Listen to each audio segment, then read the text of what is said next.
هیومن کې هومیوستاسیس په طور باندې یو چې کوم کار کوي نو هغه د کډنی کډنی چې کوم دی نو دا موږ سره ډېر اهم ارګن دی په تمام انیملز کې او کډنی چې کوم دی نو دا فلټر کوي نایټروجینس ویسٹ یعنی هغه تمام کمپاونډز یا مالیکولز چې په باډي کې دننه موجود وي په بلډ کې او په نایټروجن باندې مشتمل کمپاوند دي نو هغې ته نایټروجینس کمپاوند وایي او چې کله هغه کمپاوند چې په نایټروجن باندې مشتمل دي او ټاکسیک دي نو هغې ته بیا نایټروجینس ویسټ ویل کېږي نو دا کډني چې کوم دی نو مختلف قسم ته نایټروجینس ویسټ بهر وباسي بل د واټر او د سالوټ بیلنس ساتي یعنی یو کس دی د هغه په بلډ کې چې کوم دی نو واټر سیوا شو نو هغه سیوایي واټر چې کوم دی اسکریټ کېږي وید د هیلپ آف کډنی او که فرض کړو یو کس چې مالګه ډېره وخوړه نو له جسم نه سیوایي مالګه د بلډ نه وځي د څه په ذریعې سره وید د هیلپ آف کډنی او کډنی چې کوم دی نو هغه وباسي ان د فارم آف یورین د یورین په شکل کې او دې پروسس ته ویل کېږي زون ایز آسموریګولیشن اوس دې کې فار یو انفارمیشن کې دې کې لیکلي دي چې بیکټیریا او وایرس چې کله انفیکشن وکړي د هغې د انفیکشن د وجې نه دا چې کله زموږ جسم که څه ځای کټ شي لاس کټ شو خپه کې څه کټ مټو لګېدو نو دا سکن د کټ کېدو په وجه باندې هغه دننه ارګن د هوا کې یا په دې خاورو کې یا د سکن نه پاس کوم بیکټیریا یا وایرس دا موجود وي دا دننه جسم ته لاړ شي نو چې دننه جسم ته لاړ شي نو دا زموږ د لیوکوسایډز دراصل وایټ بلډ سیل ته وایټ بلډ سیل سره فایټ شروع کړي ځکه کله زموږ وایټ بلډ سیل مړه شي نو په دې دا چې کوم ځای کټ شوي وي نو په هغه زخم کې چې کوم دی نو هغه پیک جوړ شي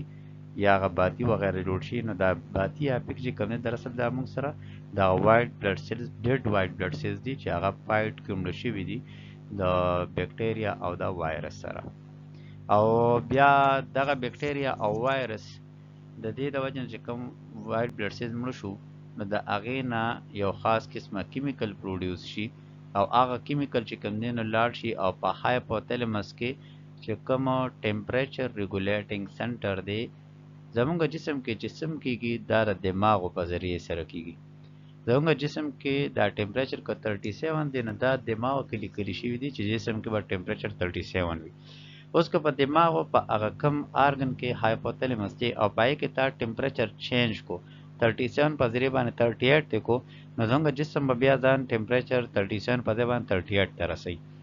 نو دا چې کله د وایټ بلډ سیلز او د بیکټیریا او وایرس دی یو بل سره فایټ کوي نو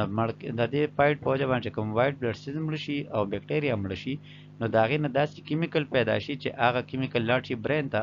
او په برین کې هایپوتلمس کې د ټمپریچر چې کوم ریګولیټینګ ځای دی هغې کې چینجز راولي او هغې کې ټمپریچر چې کوم دی نو د 37 په ځای باندې ولیکي 38 نو زموږ جسم بیا چې کوم دی نو خپل باډي ټمپریچر هغه د 37 په ځای باندې رسول غواړي 38 ته او په دغه حالت کې چې زموږ جسم خپل ځان 38 یا 39 وغیره ته ورسي this condition is known as fever دې ته بیا تبه وایي نو تبه دراصل موږ سره د چا د وجې نه راځي نو د وایټ بلډ سیلز او د پیتوجنز یعنی بیکټیریا یا وایرس د هغې د فایټ په وجه باندې چې کوم کیمیکل پیدا شي نو هغه کیمیکل په برین کې چې کوم د ټمپریچر سنټر دی نو ټمپریچر سنټر کې هغه کانسټنټ ټمپریچر 37 په ځای باندې پکې ولیکي 38 او د هغې په وجه باندې زموږ باډي کې چې کوم دی نو بیا ټمپریچر سیوا شي او دس کنډیشن نون ایز ا فیور اوس د دویم پر یور انفارمیشن کې د دې کې لیکلي چې دا لیور دا موږ سره په هومیوستاسیس کې ډېر اهم کردار ادا کوي نو چې کله ماشوم لا پیدا نه وي او دی چې کوم دی نو په امبریانیک کنډیشن کې یعنی مدر باډي یوټرس کې وي نو په هغه دوران کې د ماشوم دپاره بلډ یعنی وایټ بلډ سیلز ریډ بلډ سیلز او پلیټلیټس دا جوړوي لیور او چې کله ماشوم بیرت شي نو د بیرت نه بعد د ده لپاره چې کومه مختلف قسم ته وایټ بلډ سیلز او ریډ بلډ سیلز او پلیټلیټس دا جوړوي بون میرو نلي ورته جوړوي هډوکو کې چې کوم نلي وي هغه جوړوي نو بیا دا چې کوم ریډ بلډ سیل د ده زندگی 120 دن ده وایټ بلډ سیل د ده زندگی 100 دن ده او پلیټلیټس د ده زندگی 3 دن ده نو چې کله دی دا وخت پوره شي نو بیا زموږ په جسم کې څوک دی ختمي نو د دې چې کوم ریډ بلډ سیلز دی د هغه لایف پوره شي نو د هغه مکمل ډیډ کول هغه ختمول دا د لیور کار دی. نو دا لیور چې کوم دی نو په اډلټ باډي کې یا چې کوم باډي هغه مونږ سره افټر برث دی دا لیور دی بطور ګریو یارډ کبر پتور باندې کار کوي د بلډ سیلز د لپاره. یعنی د بلډ سیلز چې کوم کبر دی چې کوم بلډ سیل مري د هغې کبر چې کوم دی نو په کوم ځای کې کېږي نو هغه موږ سره لیور دی. لیور چې کوم دی نو موږ سره بریک ډاون اپ یا انجرډ بلډ سیلز یا چې کوم بلډ سیلز د هغې چې کوم دی نو لایف سپین پوره شوي وي نو هغه ختموي. بل یورینري سیسټم اف هیومن. د هیومن چې کوم یورینري سیسټم دی یا اسکریټري سیسټم ورته ویل کېږي نو دا یورینري آر اسکریټري سیسټم مشتمل دی په دوو ګردو باندې پیر اف کډنیز دي او دوه یوریټرز دي او یورینري بلیډر دی او ورسره یوریترا دی. خو ډایګرام ورکړی دی نو دا ګوره یو ګرده ده دا بله ګرده ده دوه ګردې شوې. دویم دا یو ټیوب دی دا بل ټیوب دی. دې ټیوب ته دراصل ویل کېږي یوریټر. دویم دی کې دا چې کوم تیلی ورکړي دې ته ویل کېږي یورینري بلیډر او د یورینري بلیډر نه چې کوم دا سمال دی کې دا ټیوب یې ورکړی دی نو دې ټیوب ته دراصل this is known as the urethra. دا یوریترا. نو دا کډنی څنګه کار کوي؟ کډنی چې کوم دی نو موږ سره دراصل دا یورین جوړول یعنی د بلډ نه سیوایي واټر د بلډ نه سالټس او د بلډ نه نایټروجنس ویسټ میټریل دا را جدا کول یورین فارمیشن کول دا د کډنی کار دی. او بیا دا یوریټر چې کوم د کډنی کوم یورین جوړ کړو نو دا یوریټر بیا ترانسفر کوي دا یوریټر روډي چرته یورینري بلیډر ته او بیا دا یورینري بلیډر کې دا سٹور کیږي یعنی دا چې کوم دا وی یورین دی دا سٹور کیږي په یورینري بلیډر کې مثانه کې چې کوم دی نو دا سٹور کیږي. اوس دا مثانه په خپل کم قسم دا ترانسپیرنٹ هغه سټرکچر ته ویل کیږي چې پای کې کوم دی نو هغه کې نظر او رڼا تیریږي نه ته ترانسپیرنٹ یا د شفاف وي. او دا یورینري بلیډر د یو عام صحتمند کس چې کوم دی څومره پورې یورین جمع کولی شي 1.5 لیټر جمع کولی شي. خو کوس یو کس چې 1.5 لیټر ورته یورین جمع شي نو ته د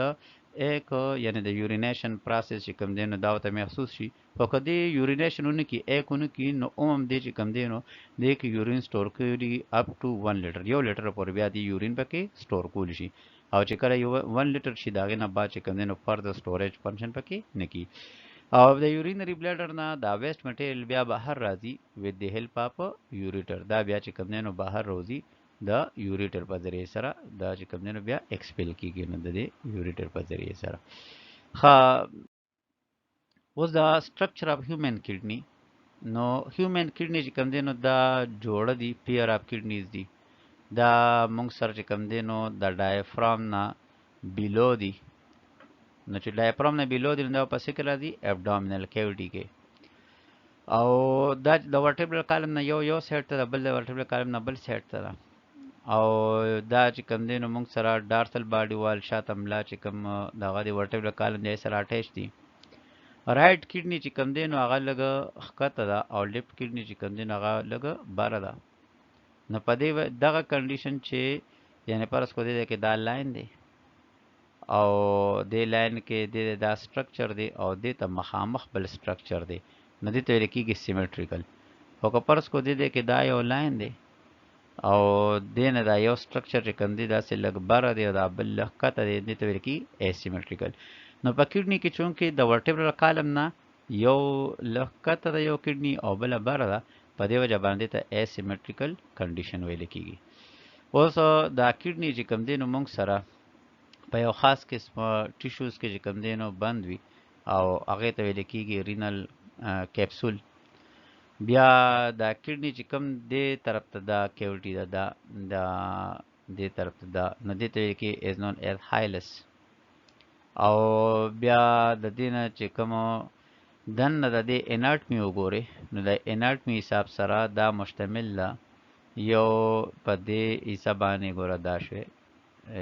د اسی ته ویل کېږي رینل کارټکس دا بهر چې ده دا رینل کارټکس دا چې ما یلو کلر کې کا دې ته ویل کېږي رینل کارټکس.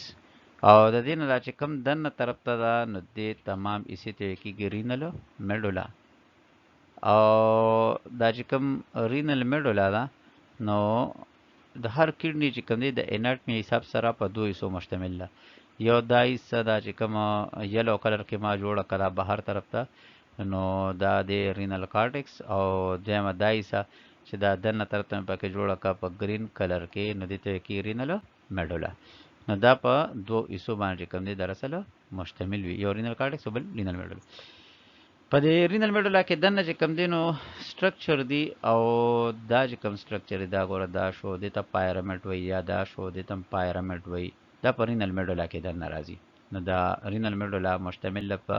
پایرامید سټرکچر باندې ته رینل پایرامید وایي. په دې کې دننه کیوټي موجوده ده ګوره دا یې دا خالی دی، دا د پایرامید منځ کې دا خالی دی، دا یلو کلر کې چې ښکاري دی دا ماته نه ګرین لاین تاو کو دې ته رینل پیلوس وایي. یو کډنی نه بهر چې دلته کې کم کیوټي وه دا یې نو دې ته کېږي هایلس، او په کډنی کې دننه چې کم دا کیوټي ده دې ته کېږي رینل پیلوس. بیا دا چې کوم دا د کډنی ده نو دا د یو خاص قسمه یونټ نه جوړه ده، او هغه یونټ ته ویل کېږي از نون ایز نفران. نو دا فنکشنل یونټ اف کډنی از نون ایز نفران ته ویل کېږي. بیا دا نفران چې کوم په کډنی کې په مور دین 1 میلیون نمبر، یو میلیون نمبر نه دی سیواوي، او هر نفران بیا په دوه حصو باندې مشتمل دی. یو حصې ته رینل کارپسل ویل کېږي او دویم حصې ته رینل ټیبیول ویل کېږي. بیا په رینل کارپسل کې ځان ته دوه حصې دي چې یو ته ویل کېږي ګلومیرولس او بل ته ویل کېږي باومین کیپسول، او په رینل ټیبیول کې ځان ته بیا درې حصې دي چې هغې ته یو پروکسیمل رینل ټیبیول وایي، بل ته لوپ اف هنلي وایي، او بل ته چې کوم دی نو ډسټل کنولټډ ټیبیول وایي. او دې نه بعد چې کوم دی نو بیا یو سټرکچر وتلی وي د دې نه د نفران نه، او هغې ته ویل کېږي نون ایز کلیکټینګ ډکټ. دا کلیکټینګ ډکټ دی. د نفران سټرکچر کې دا دواړه یعنی دا او دا دې دواړه ته رینل کارپسل وایي، او د نفران په سټرکچر کې دا نور ټول چې کوم دي د دې نه واله داسې دې پورې دې ټول ته ویل کېږي رینل ټیبیول. یعنی دوه مین دوه حصې شوي. یو دا چې کوم یلو کلر کې ته ما ظاهر کړی دی نو دا یلو کلر والا دا در اصل دی دا رینل کارپسل، او دا چې کوم گرین کلر کې ته ظاهر کړی دی دا در اصل دی رینل ټیبیول. بیا دا چې کوم یلو کلر والا دی نو دې کې ځان ته بیا درې حصې دي، نو په هغه دوه حصې دي. نو یو حصه چې کوم دی نو هغه مونږ سره دا یوه ده، دا دننه چې کومه ده دې ته ویل کېږي از نون ایز ګلومیرولس، او دویمه حصه چې کوم دی نو هغه د کپ شیپ کې ده، دا یوه دا بلیک کلر کې چې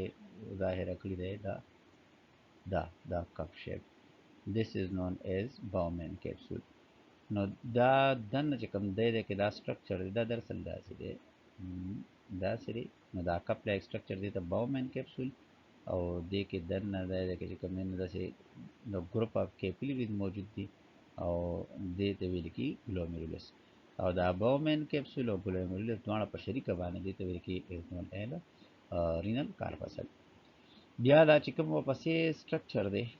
نو دا چې کوم په درې حصو باندې مشتمل دی هغې ته ویل کېږي رینل ټیبیول. نو په رینل ټیبیول کې یو دا حصه ده داسې راغلې ده داسې دې ځای پورې، دې ته ویل کېږي پراکسیمل رینل ټیبیول. بیا په رینل ټیبیول کې دویمه حصه دا دی دا یو شیپ چې ده داسې دې ته ویل کېږي لوپ اف هنلي. او په رینل ټیبیول کې چې کوم دا درېیمه حصه ده چې د دې ګرین نه پس داسې شروع شوي او داسې را دې ځای پورې دې ته ویل کېږي از نون ایز ا ډسټل رینل ټیبیول. نو په رینل ټیبیول کې ځان ته بیا درې حصې شوي، یو پراکسیمل شوه، دویم چې کوم دی نو هغه مونږ سره لوپ اف هنلي شوه، او دریم چې کوم دی نو هغه مونږ سره ډسټل شوه. او بیا دا یو نفران نه داسې راغلی دې ځای کې دې ټیوب ته دې ځای کې دا بل نفران سره کمباین شوی دی، دې ځای کې دا بل نفران سره کمباین شوی، دې سایډ نه ورسره یو نفران دا راغلی ډسټل، دا بل نفران ډسټل راغلی، او دې نه چې کوم دا ټیوب جوړ شوی نو دې ته یې کېږي کلیکټینګ ډکټ. اوس موږ سره په دې کې چې کوم دی نو د یورین فارمیشن پروسس څنګه کیږي نو یورین فارمیشن پروسس کې لومړی چې کومه حصه ده هغې ته ویل کېږي پریشر فلټریشن. دا ګلومیرولس چې کوم دی دې ته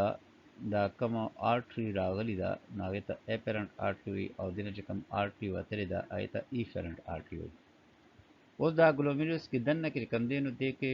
زیات نمبر باندې کیپیلریز دي او په هغه کیپیلریز کې ګوره فرض کړه دا ډایګرام موږ دې کې ګلومیرولس جوړ کړو دا هغه باومن کیپسول شو او دا چې کوم دی نو موږ سره فرض کړو شو ګلومیرولس او تورات او سټرکچر دی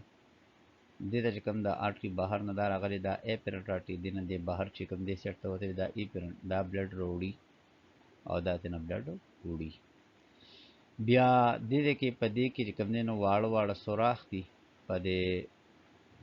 ګلومیرولس کې او هغه سوراخ په وجه باندې دې نه چې کوم دی نو کله دا بلډ دې کې داسې تیریږي او دې سیټ ته داسې راځي نو په دې کې پرشر پیدا شي د وینې او هغه پرشر ته ویل کېږي د وینې هغه پرشر ته ویل کېږي ګلومیرولس پرشر. او د ګلومیرولس پرشر په وجه باندې د دې کیپیلریز نه مختلف قسم ته ویسټ مټیریل لوزي او هغه جمع شي دلته کې په دې باومن کیپسول کې. په دې باومن کیپسول کې چې کومه د بلډ نه چې کوم بلډ په دې ګلومیرولس کې موجود دی دینه تمام مټیریل بهر روزي او هغه جمع شي دلته کې په باومن کیپسول کې. اوس د بلډ نه څه بهر روزي د ګلومیرولس دا چې کوم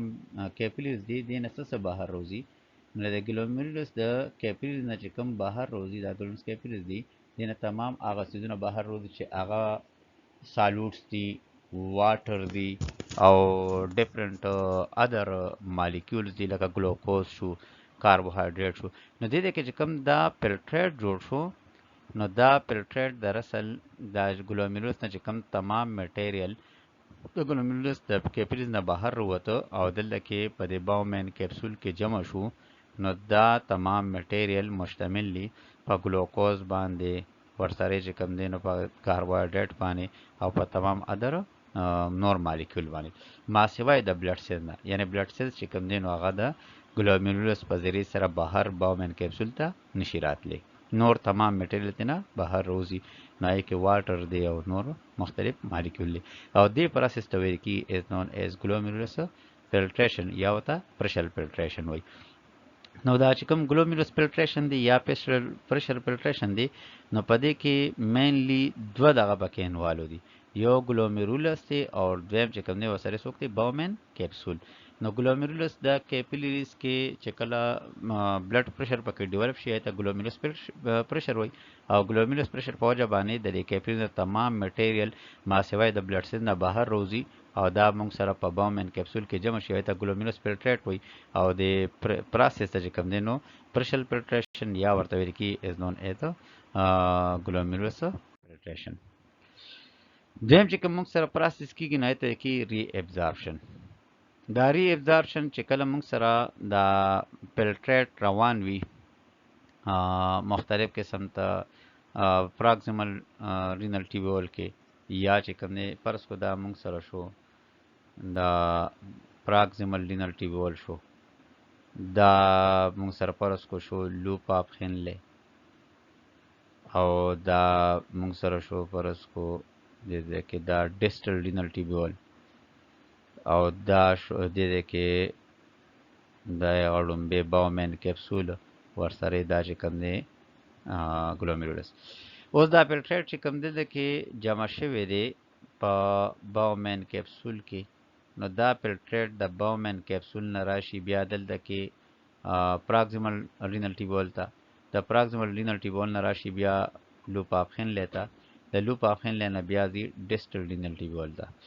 نو په دې ټیبول د پاسه چې کوم دی نو خاص قسمه کیپیلریز موجود دي او هغه کیپیلریز ته کې پریویسکولر کیپیلریز دي د پاسه داسې کیپیلریز موجود دي او هغه کیپیلریز ته کې پریویسکولر کیپیلریز. نو چې کله دا فلټریټ په دې کې داسې را روان وي په د کې د رینل ټیبول کې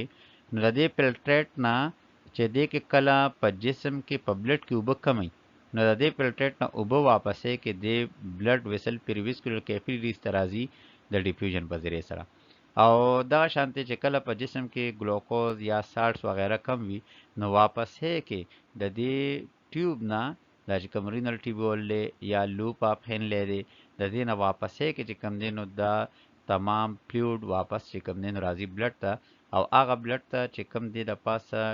کیپیلریز موجود دي د دې رینل ټیبول د پاسه پریویسکولر کیپیلریز موجود دي او چې کله جسم کې د اوبو کمی وي یا جسم کې د سالټس یا د نور ګلوکوز مالیکول وغیرہ کمی وي نو د دې رینل ټیبول نه واپسې کې تمام سیزونه د فلویډ وغیرہ دا بلډ ته راځي او هغه بلډ ته چې کوم پریویسکولر کیپیلریز د دې د پاسه موجود دي. او دا ډیسټل چې کوم رینل ټیبول دی نو په ډیسټل رینل ټیبول کې د دې کې کوم دی په بلډ کې چې کوم سیوای سالټس وي نو هغه دی یورین طرف ته بلډ کې چې کوم سالټس وي هغه دی یورین طرف ته او د ډیسټل رینل ټیبول کې دلته کې موږ سره دا پروسس یورین فارمیشن کمپلیټ شي او د دې ډیسټل رینل ټیبول د پاسه چې کوم پریویسکولر کیپیلریز دي چې هغه موږ ته د تمام سالټس وغیرہ د یورین ته ورکوي نو دې پروسس ته وایي کې از نون ایز ټیوبولر فلټریشن دته ټیوبولر فلټریشن وایي. نو ټیوبولر فلټریشن پروسس چې کوم دی نو موږ سره په دې طریقې سره کیږي. نو اوس موږ سره په یورین فارمیشن کې درې دغه شو یو پرشل فلټریشن یا وته ګلومیرولس فلټریشن وایي. دویم چې کوم دی نو موږ سره ری ابزارپشن نو ری ابزارپشن موږ سره کوي یو پراکسیمل رینل ټیبول او دویم موږ سره ری ابزارپشن کوي لوپ اف هنلې او دریم چې کوم دی نو ټیوبولر سیکریشن دی یعنی د بلډ نه سالټس وغیرہ واپسې کې رینل ټیبول کې چې کوم فلټریټ روان دی یورین روان دی هغه ته تل هغه ته ټیوبولر سیکریشن وایي. آسمو ریګولیشن اینڈ کډنی چې کوم دی نو آسمو ریګولیشن په تور باندې څنګه کار کوي نو کډنی چې کوم دی نو هیموسټاسیس په تور باندې فنکشن کوي او دا آسمو ریګولیټری او اسکریټری فنکشن کوي. آسمو ریګولیټری مطلب چې څنګه جسم کې یو کس اوبه سیوا اوس کړي سیوا یو اوبه ختمي او که جسم کې اوبه کمی نو دا موږ سره واپسې کې ری ابزارپشن پروسس وکي او په فلټریټ کې چې کوم اوبه موجود وي هغه د رینل ټیبول په ذریعه سره واپسې کې پریویسکولر کیپیلریز چې کوم بلډ دی هغه ته راوړي. بل دا چې کوم دی نو موږ سره سالټس وغیرہ بهر وباسي نو دا په وجه باندې د بلډ چې کوم اسیډک کیپیسټي یا داغه چې کوم بیسیک کیپیسټي دا هغه ختمي او بلډ چې کوم دی نو نیوټرل ساتي. ډیس آرډر اف کډنیز کې چې کوم دی نو مختلف قسم ته ډیس آرډر کې دي شي د انټرنل یا د ایکسټرنل فیکٹر په وجه باندې او د دې چې کوم کډنی ډیس آرډر د دې چې کوم ډیسټرب حالت وي یا سچويشن وي نه ته ډیس آرډر وي. نیو کډنی ته کله ډیس آرډر ویل کی چې کله موږ سره ریډکشن ان یورین فارمیشن چې کله یورین کم جوړېدل شروع شي نو اټ مینز چې د دې کس چې کوم کډنی دا دا موږ سره په ډیس آرډر کنډیشن کې دا یعنی په بیماری کنډیشن کې دا. اوس په ډیس آرډر اف کډنی کې لومبه چې کوم کنډیشن دی هغه کډنی سټون دی. کډنی سټون چې کله موږ سره فلټریشن پروسس کیږي او په بلډ کې چې مختلف قسم ته سالټ شو یا هارمفul سبسټانسز چې کوم په بلډ کې موجود دي او کله هغه فلټر کیږي یعنی کیلشیم اکسلیټ شو کیلشیم شو یا امونیم فاسفیټ شو یا یوریک اسید شو نو په فلټریټ دوران کې هغه د کډنی نه فلټریټ نشي بلکې په کډنی کې چې کوم دی نو هغه ریټین په کډنی کې پاتې شي. نو په کډنی کې کم دغه آین پاتې کیږي دا آین یو بل سره کمباین کیږي او د دې نه چې کوم دی نو په رزلټ کې موږ سره فارمیشن اف سټون وشي او دا سټون وی چې هغه بیا موږ سره په یوریټر کې یا په یورینری بلیډر کې یا په یوریتریا کې پاس کې دی نشي او دغه سټون ته بیا وایي کې از نون ایز د کډنی سټون. نو کډنی سټون چې کوم دی نو یا به دا موږ سره لنه دا پرس کو دا ډایګرام ورکړی دی نو دا کډنی سټون دا دې کې شو کړی دی دا کډنی سټون شو کړی دا شو کړی یا دا کډنی سټون په یوریټر کې شو کړی دی. نو چې کله کډنی سټون یوریټر ته رالو یا په پلویس کې په داسې ځای کې رالو چې داغه نه یورین بیا اوس بهر تر ته نشي راتلی نو داغه په وجه باندې په دې کس باندې کرونیک پین کنډیشن راځي. نو دا کډنی سټون په وجه باندې په کډنی کې چې کوم دی نو کرونیک پین کنډیشن راځي ځکه چې پای کې کوم سټون دی نو هغه د یورین پاتوي بلاک. اوس د دې چې کوم کډنی سټون فارمیشن کیږي نو دا د کیلشیم اکسلیټ نه کیږي یا د کیلشیم نه کیږي یا امونیم یا فاسفیټ. خدا موږ سره په عام خوراکونو کې موجود دي لکه سبزی شو، ویجیټیبل شو، یا دا موږ سره په عام خوراکونو کې فیټس وغیرہ کې موجود وي، په ډایری پروډکټس کې موجود وي، پی وغیرہ. نو دا کیلشیم وغیرہ چې کوم دینو په پی وغیرہ کې چې کوم دینو خو په زیات مقدار کې موجود وي، یا دا چې کوم دین په نور مختلف قسم ته سالټس وغیرہ کې چې کوم.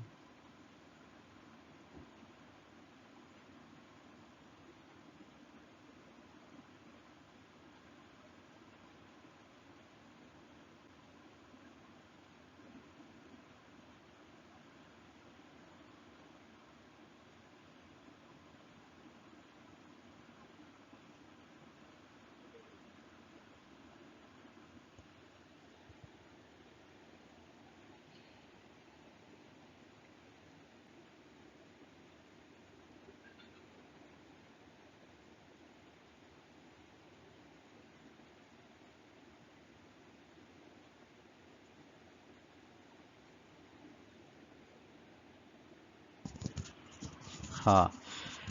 نو کډنی سټون په وجه باندې موږ سره د واټر انټیک او زیات یوریک اسید پروډکشن او یورینری ټریکټ انفیکشن یا یو ټی آی ورته ویل کیږي، یعنی کډنی ته یا چې کوم دی نو بیا بیکټیریا یا وایرس انفیکشن وشي یا یوریټر ته وشي یا یورینری بلیډر ته وشي یا یوریترا ته وشي، نو دې ته بیا ویل کیږي یو ټی آی. او دې کې چې کوم دی نو الکوهولیک کنزمپشن د دې د وجه نه هم چانس دی سیوا دی. اوس دا کډنی چې کوم پیشنټ وي نو د سیویر پین کیږي په کډنی کې یا په ابډومن کې، او د دې نور چې کوم سیمپټمز دي نو هغه نازیا دله کاچا کېدل، روټۍ وغیرہ دله ته نه کېدل، او میلټینګ ولټۍ کول، او برننګ ان یوریترا چې کوم دی نو هغه سوزش کوي، چې کوم ټیوب دی وچ اسکریټ دی ویسٹ یورین فرام دی باډي یا یورینیشن پروسس کوي نو دې ته یوریترا وایي. بیا دین علاوه فریکوینٹ یورینیشن بار چې کوم دی نو ایک ورتل، او پاول سمیلینګ یورین د یورین نه چې کوم دی نو بیډ سمیل راځي بلډ نه، یا پس چې کوم دی نو په یورین کې راځي، او اکثر چې کوم دی نو بلوټینګ کنډیشن وي. اوس د ټریټمنټ اف کډنی سټونز د دې چې کوم دی نو عام طور باندې زیاتې اوبه څښل پکار دي. دویم چې څومره زیاتې اوبه څښي نو چې کوم واړه سمال سټونز وغیرہ هغه په اوبو کې چې کوم دی یورین په ذریعه سره بهر وځي. دویم چې کوم دی دې لپاره سرجري کول، اپریشن په ذریعه سره چې کوم دی دا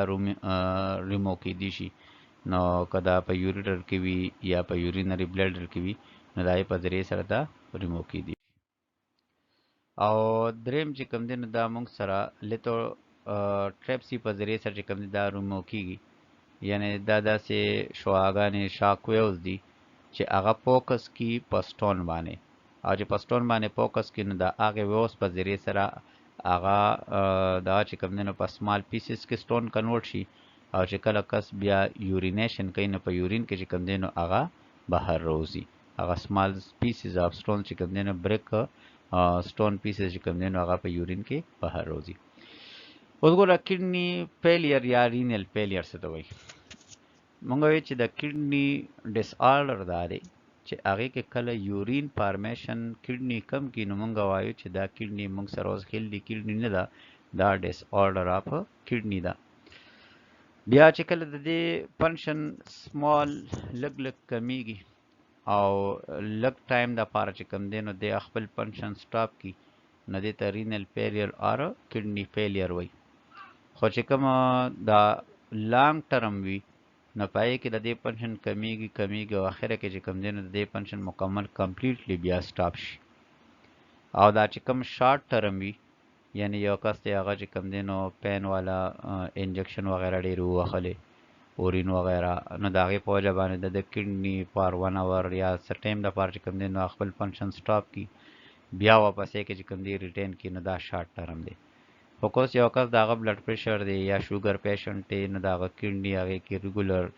هغه خپل فنکشن کمی او لاست چې کوم دی نو کډني مکمل کمپلیټ یا خپل فنکشن سټاپ کی نو هغې ته لانګ ټرم وایي. اوس دا چې کوم موږ سره ادر سیمپټمز دي چې هغه موږ سره د کډني فیلیر دپاره ریسپانسیبل دي، نو هغه چې کوم دی نو بلډ پریشر شو او دیم چې کوم دی نو انیمیا وغیره شو او دین علاوه